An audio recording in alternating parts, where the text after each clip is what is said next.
Hello friends, welcome to this analysis that we're doing about the top 20 public companies in the world, and today is the turn of Microsoft.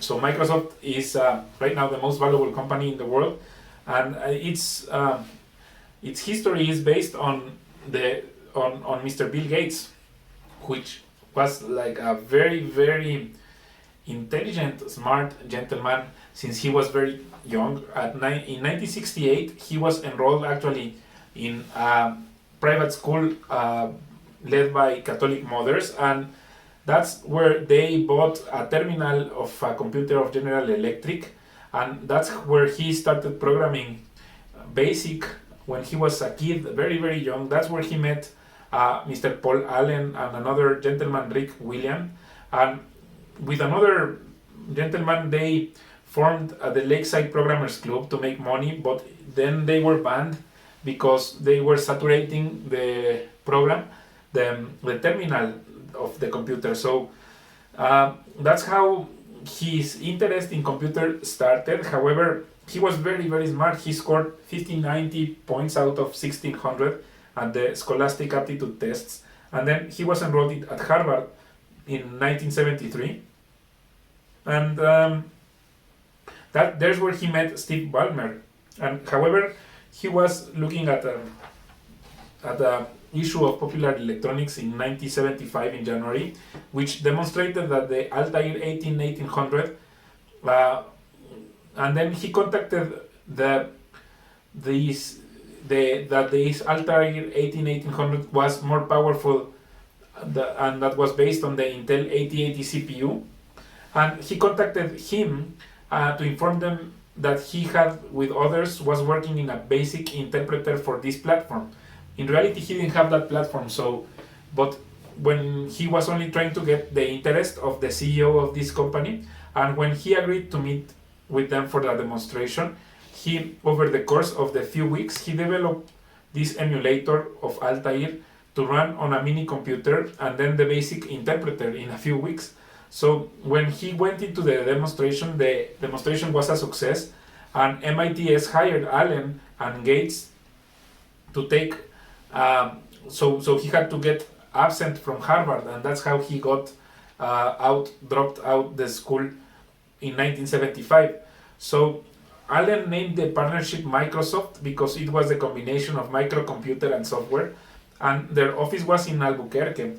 However, when they started to develop this Altair by BASIC, it became very popular amongst the hobbyists, the people who use the computers as hobbies, and they started to duplicate the program without paying anything to Microsoft. That's where Bill Gates persisted in the belief that software developers should be able to get payment for the use of the software. No?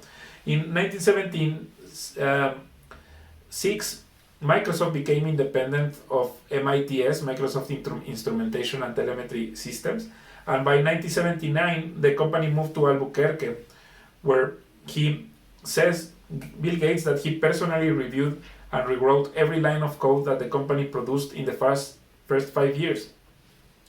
However, the big success came in 1980 when IBM came up with their own personal computer systems, and they required someone that produced the operating system. So Bill Gates' mother, who was acquainted with Mr. John Opel, who was the CEO of IBM, he mentioned about Microsoft to the CEO, and that's how IBM proposed that Microsoft writes the BASIC interpreter, which became the DOS, the DOS that Microsoft 86 DOS, no? Which was operating system similar to CP/M, and that's where Microsoft made a deal to be the exclusive licensing agent of 86 DOS, and later the full owner. So he licensed to IBM this software, which is the basis of the operating system, and that's how the company really became successful, no? Because now it was by a powerhouse, it was sponsored by the powerhouse, which was IBM. So they did making the IBM compatible PC running the DOS, which was the de facto standard, and that's where even in the media, the PC Magazine called that Gates was the man behind the machine of IBM. No? So In 1981, the company was overseen by Bill Gates, and he started to do a restructuring. And in 1983, Paul Allen got a Hodgkin lymphoma, and he had to leave the company. By 1985, Microsoft and Bill Gates launched the first retail version of Microsoft Windows, which was a competitor of the Macintosh of Apple. And then there's a very interesting movie called The Pirates of Silicon Valley, which I recommend because it talks about how the struggle between Apple and Microsoft became very, very real about this situation of the operating systems, about the competing of how Apple was not only designing the personal computer but also its own operating system, and in this case IBM designing the machines and Microsoft designing the operating system, no? So then after Windows came in 1995, then also Windows XP came later. So this story of Microsoft, I think everybody is aware of it, of how Microsoft became the standard or the language for the computers.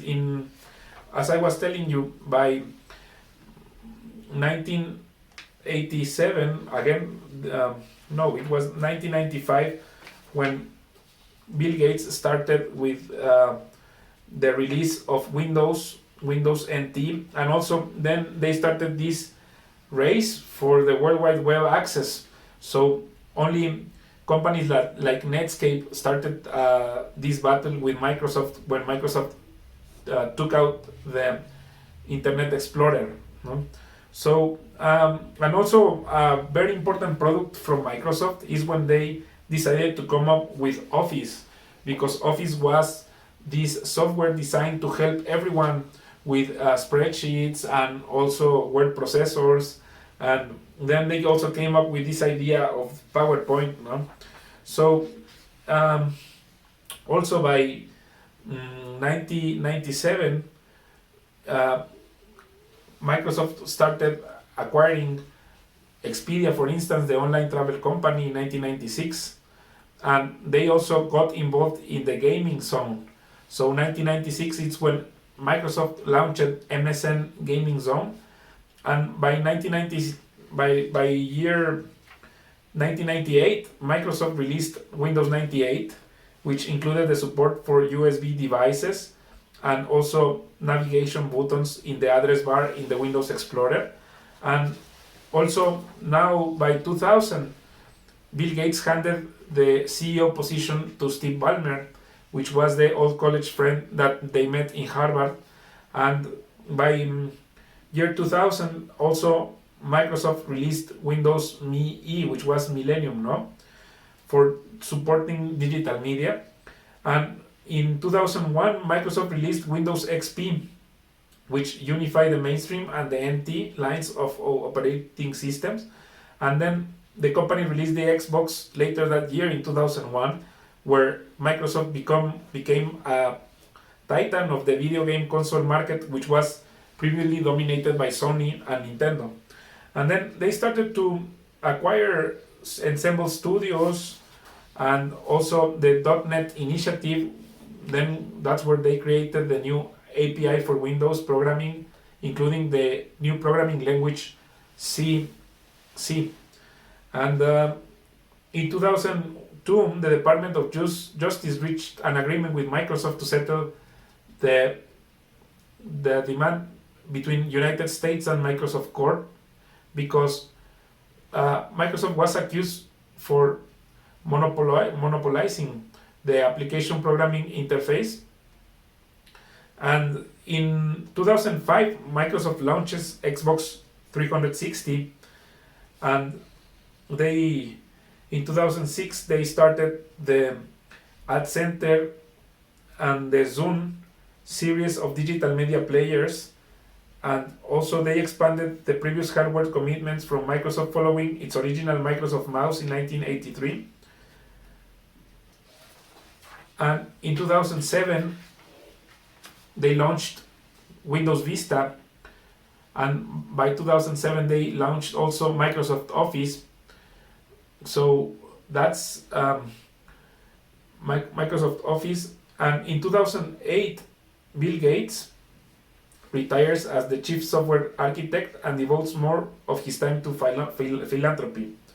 So in 2008 Google launched the Google Chrome, which was a direct competitor of the browser of Internet Explorer. And by 2009 they announced the intent to open a chain of Microsoft branded retail stores in 2009, which is the Microsoft Store. And by 2010 Microsoft launched Microsoft Azure, which would be their start of cloud computing in the cloud computing business. And in 2010 they started with the Windows Phone, which was the idea to compete with iPhone for this business. In 2010 they acquired for almost 9 billion Skype, which is a very important product now for them. So by 2012 they launched Microsoft Surface, which is a series of Windows-based personal computing devices designed and manufactured by Microsoft.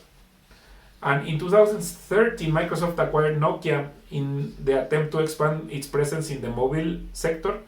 And in 2013 they also launched Xbox One.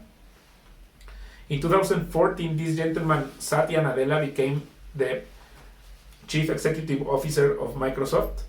And then they started buying companies like Mojang for $2.5 billion. They discontinued Messenger and then invited their users to join to Skype in 2014. In 2015 they partnered with Baidu, making Baidu the default homepage for users of Microsoft Edge browser in China. And then they also got into this Open Fog Consortium to promote the interests of the fog computing with Dell, Intel, Cisco Systems, and Princeton University. And in 2016 they announced the merger of the PC and Xbox divisions. And by 2016 they bought SwiftKey, a startup based out of London that makes keyboard apps for Android and iOS devices. And they acquired LinkedIn in 2016 for $26 billion. Also, they started Microsoft Teams, the collaboration tool, in 2016. And the company has been growing through these acquisitions. By 2018, they launched Microsoft Windows 10, and by 2018 they are also partnering with Japanese company Toyota Tsusho to create fish farming tools using Microsoft Azure. And by 2020 they announced the beta version of Windows 10X. So let's take a look into their business, how they've been growing in the last 10 years. That's why I like this slide. And you can see how total assets have grown almost 3 times, from $100 billion 10 years ago to $300 billion right now in 2020. Property, plant and equipment came from 9 billion to 44 billion, and that's because probably they are getting into this business of cloud services. And see how strong they are with cash. They have already almost $137 billion of cash, and it's a vast majority of their total assets. It's cash right now. And see here, you can see how their business has increased, no? And they are aligned in productivity and business processes, intelligent cloud, and personal computer, and they all of them have grown strongly in the last 10 years, no? So the total revenue has duplicated in the last 10 years. Before it was $75 billion, and now it's around $150 billion. And there's a lot of expense in the marketing, no? Before they used to expend $15 billion, and the increase hasn't been much in this area. However, the company is very, very profitable. See, you can see here how from the $144 billion, already almost 44 or almost $45 billion are net profit, no? So this is a very, very profitable company. I like its strong margins. I like also its shareholders' equity. Although before it had only $7 billion of debt, now it's almost $63 billion. That's how they've been also growing through using the debt lines of credit. However, they are also growing in shareholders' equity. Before it was $55 billion, and now it's around $120 billion. So it is a very interesting company. I like it a lot. I like that they are the monopoly of software, and they do a very very good job, since there's a lot of competition, very fierce in the market. But the brand is very strong, and people use it as the standard now of, and also an alternative for the people that like Apple. In this case, I think the alternative is Apple to them, no? Because they are used by many of the partners or producers of electronics. And I really like this company. I think it's very interesting, although it's hard to understand the ways that they produce value if you are not a tech guy. However, they have created this very very strong position, and everybody who uses a personal computer uses Microsoft, and their tools are very very useful in many areas of businesses, no? So if you want to know more about investments, or send us a message, any complaints or any comments will be very very well appreciated. I appreciate all the time that you spend. If you took of your life to look at these videos, the intention is to make a document that can last for years. So they are all in these platforms of social media to make them as a precedent. So I'm not expecting to do this exercise year over year, only maybe every 10 years. And that's the reason I'm putting it here as a precedent, no? So I appreciate your time. As a conclusion, it is very interesting how the businesses of Mexico have evolved from being family businesses, and the challenges that the new families come with inheriting the businesses, against these companies that are purely based on a lot of smarts, a lot of passion, a lot of teamwork, and also being in the correct ecosystems, no, that allow these businesses to thrive, which is most of them are based in the US, no? So I hope that you really enjoyed these chapters, these episodes. If you have any findings that you would like to share, I will also be very happy. And thank you for your time, and thank you. I really really appreciate that you took time, and well, see you on other products that I develop. Have a good day.